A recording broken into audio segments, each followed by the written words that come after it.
My stepdaughter said she wished my twins were never born and called them Spawn. So I cut off her tuition payments completely. I married Rick when his daughter Haley was 12, and for 4 years we were like a real family. I never tried to replace her mom, who lived across the country with her new husband. Haley stayed with us during school and spent summers with her mom.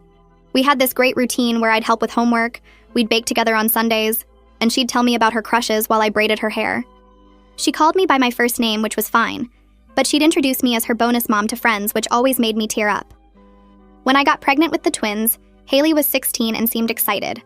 She helped paint the nursery, came to ultrasounds, even threw me a surprise baby shower with her friends. After the boys were born, she'd rush home from school to hold them, learn to change diapers, called herself the best big sister ever. Rick was over the moon seeing everyone together.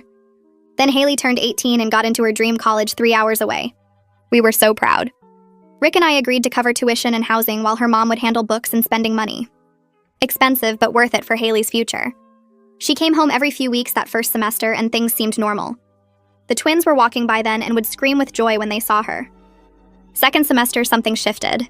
Haley started criticizing everything I did. The twins' clothes were tacky. Their toys were too loud. The food I made wasn't organic enough. She complained we'd turned her room into a playroom even though we'd only added a toy box while keeping all her stuff.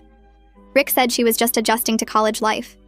Spring break, she brought her roommate Amber home. Amber was one of those girls who thought having younger siblings was embarrassing, and parents were just ATMS. She kept making comments about how Haley was stuck visiting family instead of going to Cancun like everyone else. Haley started agreeing, saying the twins made it impossible to relax at home. One afternoon, I asked Haley to watch the boys for an hour while I got groceries. Came back to find them crying in their cribs and Haley on the couch with Amber watching Netflix. She said they wouldn't stop making noise, so she put them in timeout. They were 2 years old. Rick talked to her that night about responsibility, but she just rolled her eyes and said we were being dramatic about babies who wouldn't even remember. Summer came and Haley announced she was staying at school for an internship. There was no internship. Her friend posted photos of them at the beach every day. But we kept paying tuition because Rick didn't want to start drama. When she came home for Rick's birthday, the twins ran to hug her and she actually pushed them away, saying they were sticky. Then during dinner, Rick mentioned we were considering moving to a bigger house since the boys were getting bigger. Haley lost it, said we were erasing her childhood home, that everything was about the twins now, that nobody cared about her anymore. I tried explaining we'd make sure she had a room in any house we bought. That's when she said it, looked me straight in the eye and said she wished the twins were never born because they ruined everything and turned her dad into someone who only cared about his new family. Rick's face went white. The twins were right there. The older one asked why Sissy was mad. I took the boys upstairs while Rick tried to talk to Haley. I could hear her screaming about how I'd replaced her and the twins were the proof. How her life was better before I showed up with my spawn. That word, spawn, about my babies. Rick came up an hour later looking defeated. Said Haley was going back to school early and maybe everyone needed space. I agreed but knew something had to change. That night I went through our finances. We were paying $32,000 a year for Haley's education. Money that could go to the twins' college funds. Money we were struggling to afford with 2 babies. I made a decision, called the college financial aid office and said we needed to update our payment information for next semester. Removed our card and put Haley's mom's contact instead. Then I called her mom, Julia, and explained we could no longer afford tuition with the twins' expenses. Julia freaked, saying she couldn't cover it alone. I suggested Haley could take out loans like most students or transfer somewhere cheaper. 2 weeks later, Haley called Rick screaming that her registration was blocked for non-payment. Requested Reds is on Spotify now. Check out link in the description or comments. Rick moved through the house like a ghost for 3 days. He'd get coffee in the morning without looking at me, eat dinner with the twins while staring at his plate, then disappear into his home office until midnight. The boys kept asking why Daddy was quiet and I didn't have good answers. I tried talking to him twice, but he just nodded and walked away. On the 4th morning, I found him in the kitchen before the boys woke up. I asked if we could actually discuss this instead of pretending I didn't exist. He put down his coffee mug hard enough that it cracked against the counter. He said I should have talked to him before making such a huge decision about his daughter. I felt my face get hot and told him he should have defended me and the boys when his daughter called them spawn. He said that wasn't the point, and I was changing the subject. I said it was exactly the point because he let her trash our children without consequences, and now he was mad at me for doing something about it. He grabbed his keys and left for work without saying goodbye to the twins. Nova asked me at breakfast why Daddy didn't hug him, and I had to lie and say Daddy was just busy. The next afternoon, my phone rang with Julia's number. I let it go to voicemail, but then Rick's phone started ringing. He was upstairs changing Ember's diaper, so I heard the whole conversation through the baby monitor.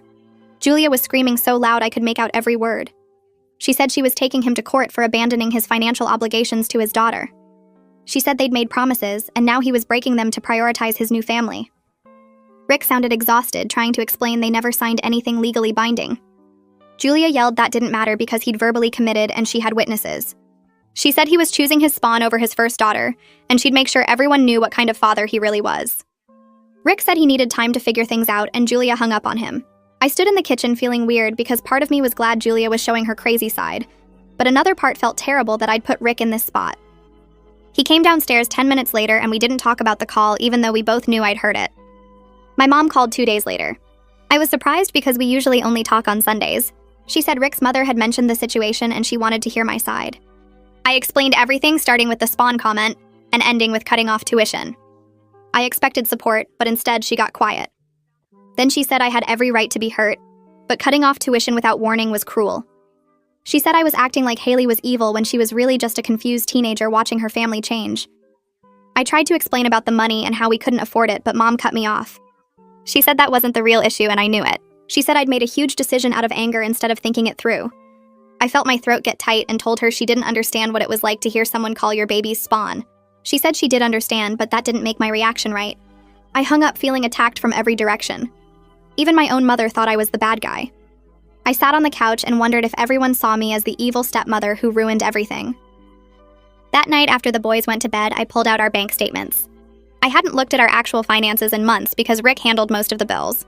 Our savings account had $3,000 when it used to have $20,000. We'd put groceries on credit cards 4 times in the past 2 months. The twins' daycare cost went up to $1,800 a month starting in January. I added up the tuition payments and realized we'd been paying almost $3,000 every month to Haley's school. No wonder we were broke. I felt justified seeing the numbers laid out like that. We literally couldn't afford to keep paying and raise 2 toddlers. But then I thought about what would happen if Rick decided I'd damaged his relationship with Haley so badly that he couldn't forgive me. Would he leave? Would he resent me forever? I closed the laptop and went to bed but couldn't sleep. Rick was already asleep facing away from me. Rick's sister sent him a text the next morning with screenshots attached. I was feeding the twins breakfast when he showed me his phone. Haley had posted on Facebook about being abandoned by her father, who chose his new perfect family over her. The post had 60 comments and they were all sympathetic. People were calling Rick a deadbeat dad and me a manipulative stepmother. Some distant cousins I'd never met were saying they always knew Rick would do this. One of Haley's friends commented that stepmothers always steal fathers from their real children. I felt sick reading them. I wanted to comment the truth about what she'd said, but Rick grabbed his phone back. He said posting anything would make it worse. I asked how it could get worse than everyone thinking I was evil. He said trust him, it could get a lot worse. The twins were watching us argue and Nova started crying. I picked him up and took both boys to the playroom while Rick stared at his phone looking defeated. That evening, Rick was quieter than usual during dinner. After we put the twins to bed, he said he needed to talk to me. We sat in the living room and he admitted he'd been talking to Julia about ways to help Haley without telling me. I felt like he'd punched me in the stomach.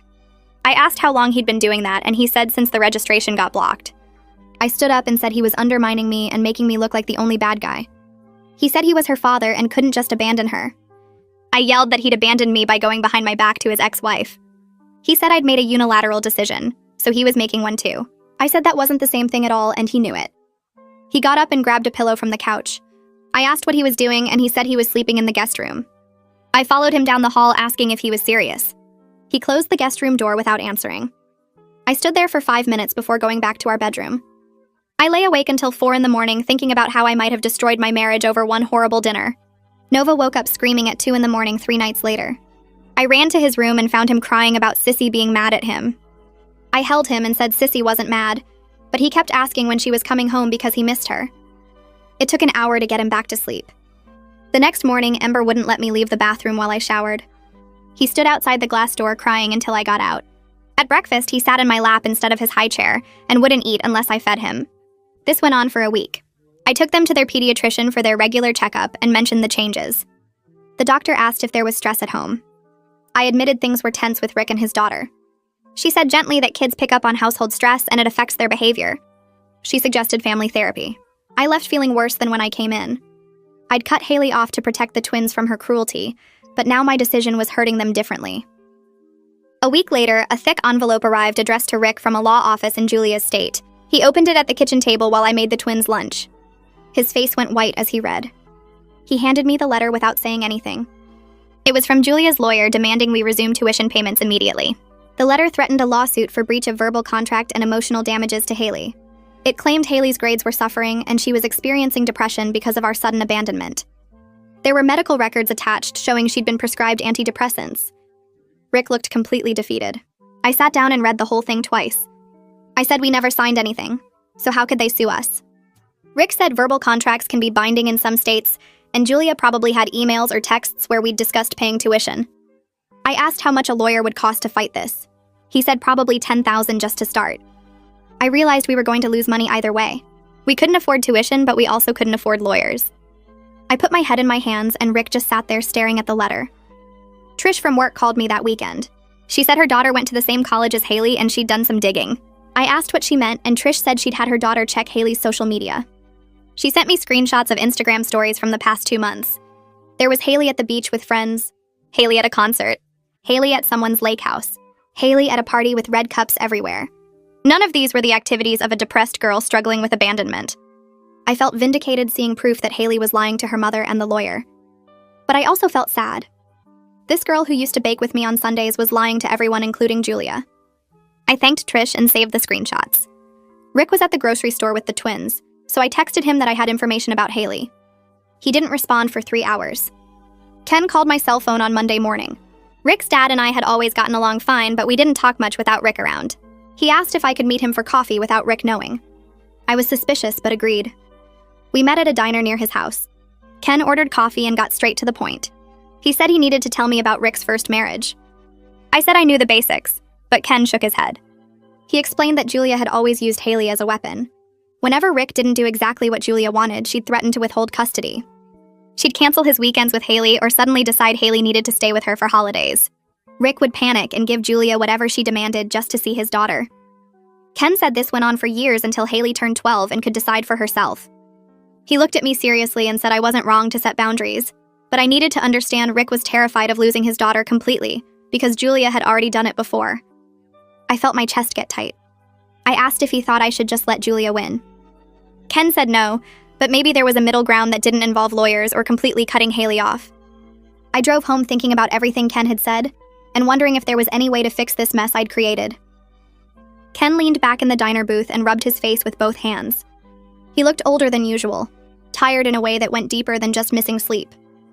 He said his brother Ashton had been through something similar with his stepkids about 10 years ago. The kids from his wife's first marriage never accepted him and made life miserable whenever they visited. They'd break things in his house and blame him, steal money from his wallet, tell their mom he was mean to them when he'd barely said 2 words. Ashton tried everything to make it work because he loved his wife. He paid for their sports teams and school trips, drove them to practices, showed up for games where they pretended he didn't exist. His wife kept saying they'd come around eventually, but they never did. By the time they were teenagers, they were openly hostile, calling him names and telling him he wasn't their father so he couldn't tell them what to do. The breaking point came when the oldest daughter accused Ashton of hitting her during an argument about her curfew. It wasn't true, but Child Protective Services got involved and investigated him for 3 months. His marriage barely survived, and even after the case was closed, his relationship with those kids were destroyed forever. Ken said Ashton still paid their college tuition because his wife begged him to, but he doesn't speak to them anymore and they don't come to family holidays. He looked at me seriously and said that in blended families, the biological parent always feels torn between their old family and new one. They carry guilt about the divorce, about their kid losing the intact family, about choosing a new partner. The step-parent always feels like the outsider no matter how hard they try because there's this whole history they weren't part of. Kids sense that tension, and sometimes they use it as a weapon, because they're angry about things that aren't really anyone's fault.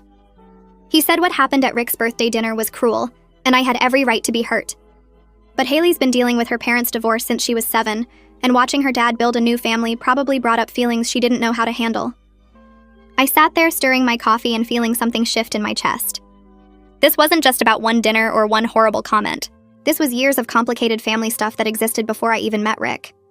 Haley had been the center of his world after the divorce, and then I showed up, and eventually there were 2 babies who needed constant attention. I'd been so focused on protecting my boys that I hadn't really thought about what it felt like for her to watch her place in her dad's life get smaller and smaller. Ken paid for both our coffees and hugged me before I left. He said Rick loved me and the twins, but he also loved Haley, and somehow we all had to figure out how to exist in the same family without destroying each other. I got home to find Rick giving the twins lunch in their high chairs. He looked at me and asked where I'd been. I told him I'd met with his dad, and he froze with a spoonful of mashed carrots halfway to Nova's mouth. He asked what his dad wanted, and I said just to talk about Haley and the whole situation. Rick put down the spoon and wiped his hands on a towel. He said his dad had no business getting involved, and I shouldn't have gone behind his back. I felt anger flash through me because I'd gone to get coffee with his father, not planned some conspiracy. We didn't talk for the rest of the day. That night after the twins were asleep, I checked Facebook for the first time in a week. My notifications were exploding. Haley had posted a long essay about growing up with divorced parents and feeling replaced by her dad's new perfect family. She'd tagged Rick and actually used the twins' names. The post had been up for 6 hours and already had over 300 comments. I scrolled through them feeling sicker with each one. Person after person calling Rick a deadbeat dad who abandoned his first daughter for his new kids. Someone said I was clearly a manipulative stepmother who wanted Haley out of the picture. One of Haley's aunts from Julia's side commented about how sad it was that Rick was forgotten where he came from. Extended family members I'd met maybe twice were weighing in with their opinions about our private family business. There were even people I didn't know, friends of friends, adding their thoughts about what terrible parents we were. My hands shook as I read Haley's words about feeling erased and forgotten, about coming home to find her childhood room turned into a playroom for the replacement children, about her dad choosing his new wife over his own daughter. She made it sound like we'd thrown her out on the street. She made it sound like the twins were my idea, and Rick had just gone along with it. She made it sound like I'd systematically pushed her out of her own family. Part of me wanted to write a comment explaining what she'd actually said about my babies. Part of me wanted to post screenshots of her partying at the beach while claiming to be depressed. Part of me just wanted to disappear and never show my face anywhere again. Rick came into the bedroom and saw me staring at my phone. He asked what was wrong, and I turned the screen toward him. His face went white as he started reading. He sat down on the edge of the bed and scrolled through the comments.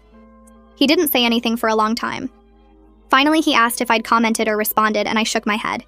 He said, "Good, don't engage. It'll only make it worse." I asked how it could possibly get worse than hundreds of people thinking we're monsters. He didn't have an answer. The next morning, Rick suggested marriage counseling. He said we clearly couldn't figure this out on our own, and maybe a professional could help us communicate better. I agreed because I didn't know what else to do. We got an appointment for that Thursday with a therapist named Dr. Smith who specialized in blended families. I went in expecting her to understand my side, to validate how hurt I was by what Haley said, to agree that cutting off tuition was a reasonable consequence. Instead, she spent the whole hour asking me questions that made me defensive. She wanted to know why I'd made such a big financial decision without talking to Rick first. She asked if I'd considered how Haley would feel getting blindsided by her registration being blocked. She pointed out that I'd gone around Rick entirely by calling Julia directly. I tried explaining that I was protecting my children from someone who'd called them Spawn. Dr. Smith nodded and said she understood that was hurtful, but then she asked if I'd talked to Haley about why she said it or just immediately retaliated. I said retaliated was a strong word, and she raised her eyebrows. She said I'd taken away $32,000 in financial support as punishment for words said during an argument. I felt my face get hot. I told her she didn't understand what it was like to hear someone say they wished your babies were never born. Dr. Smith said she was sure that was incredibly painful, but then she said something that made me want to walk out. She said it seemed like I was parenting Rick by punishing Haley instead of communicating with my husband about how to handle the situation together. She said Rick was Haley's father and I'd taken away his ability to make decisions about his own daughter. Rick sat very still next to me on the couch. Dr. Smith asked how he felt about my decision, and he said he understood why I was hurt, but wished I'd talked to him first. She asked if we'd discussed our finances together before I made the change, and Rick said no. She asked if we'd agreed on consequences for Haley together, and Rick said no. I felt ganged up on and betrayed. I stood up and said I didn't think this was helping. Dr. Smith asked me to sit back down, but I grabbed my purse and walked out. Rick followed me to the parking lot, asking me to come back inside, but I got in the car. We drove home in silence. We didn't book a second session. That weekend, while Rick took the twins to the park, I sat at the kitchen table with our bank statements spread out in front of me. I went through 6 months of charges line by line. The organic baby food I insisted on buying cost almost twice as much as regular. The designer baby clothes I'd gotten from that boutique downtown added up to over $800 in 3 months. The special educational toys I'd ordered online because I'd read they were better for development. The matching Halloween costumes I'd bought in August because they might sell out.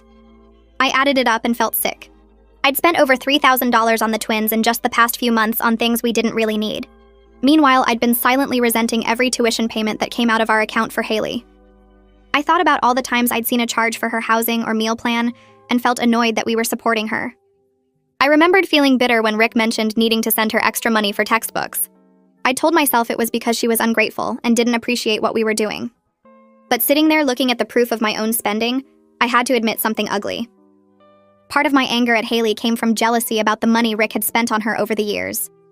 Money that went to her instead of going to me and the twins. Money that reminded me she'd been Rick's first family and we were the second one. I felt terrible about myself for even thinking that way. Haley was a kid when I married Rick. She didn't choose for her parents to get divorced. She didn't ask to have her dad remarry and have more children. But somewhere along the way, I'd started seeing her as competition instead of as Rick's daughter who needed support. I closed all the bank statements and put my head down on the table. The twins were my babies and I'd do anything to protect them. But maybe what I'd done wasn't really about protecting them at all. Rick's phone rang Tuesday afternoon while he was working from home. I heard him answer, and then his voice got quiet and serious. He came into the living room where I was building blocks with the twins, and his face looked strange. He said that was the financial aid counselor from Haley's college. Haley was on academic probation and might lose her merit scholarship entirely if she didn't turn things around next semester. She'd failed 2 classes last term and was barely passing her current ones. The counselor had called because they were concerned about her and wanted to make sure her parents knew what was happening. Rick sat down on the couch and just stared at the wall. I asked what he wanted to do and he said he didn't know. Nova brought him a block and Rick took it, but didn't do anything with it. I felt this complicated mix of emotions I couldn't sort out. Part of me was genuinely concerned about Haley's future because failing out of college would hurt her for years. Part of me was angry that she was wasting the opportunities she had while playing victim on Facebook. Part of me felt guilty wondering if the tuition situation had made her grades worse. Part of me thought she'd been partying too much based on those Instagram photos, and this was her own fault. I realized I still cared about her despite everything that had happened. That confused me because I wanted to just write her off as cruel and selfish, but I couldn't. She'd been part of our family for years. She'd helped paint the nursery and held the twins when they were newborns. She'd called me her bonus mom and baked cookies with me on Sunday afternoons. That girl still existed somewhere under all the anger and hurt. Thursday night, Rick told me he was going to visit Haley at college this weekend to talk things through. I asked if I was invited, and he said no. This needed to be just them. I felt like he'd punched me in the stomach. I asked if he was choosing her side after everything she'd said and done. He said this wasn't about sides. It was about being her father and trying to fix things before she completely destroyed her future. I said I was his wife and we should make decisions together. He looked at me and said I'd made a unilateral decision about her tuition, so he was making a unilateral decision about going to see her. I felt tears start and tried to hold them back. We had a huge argument where I accused him of betraying me, and he accused me of trying to cut his daughter out of his life. He said I'd put him in an impossible position where he had to choose between his wife and his child. I said he was being dramatic, and he said I was being controlling. We both said things we probably shouldn't have. He slept in the guest room again. Friday morning, he packed a bag and left for Haley's college without saying goodbye. I stood in the kitchen watching him drive away, and wondered if our marriage was actually going to end over this. I spent the weekend working through everything with Rick while the twins stayed with my mom. We sat at the kitchen table with our bank statements spread out, the tuition numbers from community college written on a notepad, and we actually talked through what we could manage without destroying ourselves financially. Rick admitted he'd been terrified of Haley ending up like his cousin who never finished school and worked retail for 20 years, which was why he'd been throwing money at the problem instead of addressing her behavior. I told him I'd been so focused on protecting the twins that I'd forgotten Haley was still just a kid who'd watched her family split apart and didn't know how to handle it. We agreed to cover one semester at the community college near Julia's house, around $8,000 instead of $32,000, with clear conditions attached. Haley had to maintain a B average, attend family therapy sessions twice a month either in person or video, and no more social media posts trashing us. If she kept her grades up and actually worked on things, we'd help her transfer to a state school for her junior year. It wasn't the dream college she'd wanted, but it was something, and it felt more honest than just handing over money while she called my kids Spawn on the internet. Rick drove to Julia's house to tell Haley in person while I stayed home with the boys. He came back 3 hours later looking exhausted but relieved, said Haley cried and admitted she'd been failing because she was depressed and angry, but didn't know how to ask for help. She agreed to the community college plan and said she'd try therapy if it meant not losing her dad completely. I felt this weird mix of hope and caution because I wanted to believe she was being genuine, but I'd also seen her manipulate situations before.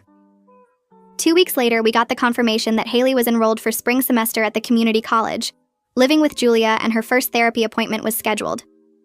Rick seemed lighter, like he'd been carrying concrete blocks and finally put them down. Thanksgiving came faster than I expected, and suddenly Haley was driving up with Julia for dinner. I spent the morning cooking and trying not to throw up from nerves while the twins ran around asking when Sissy was coming.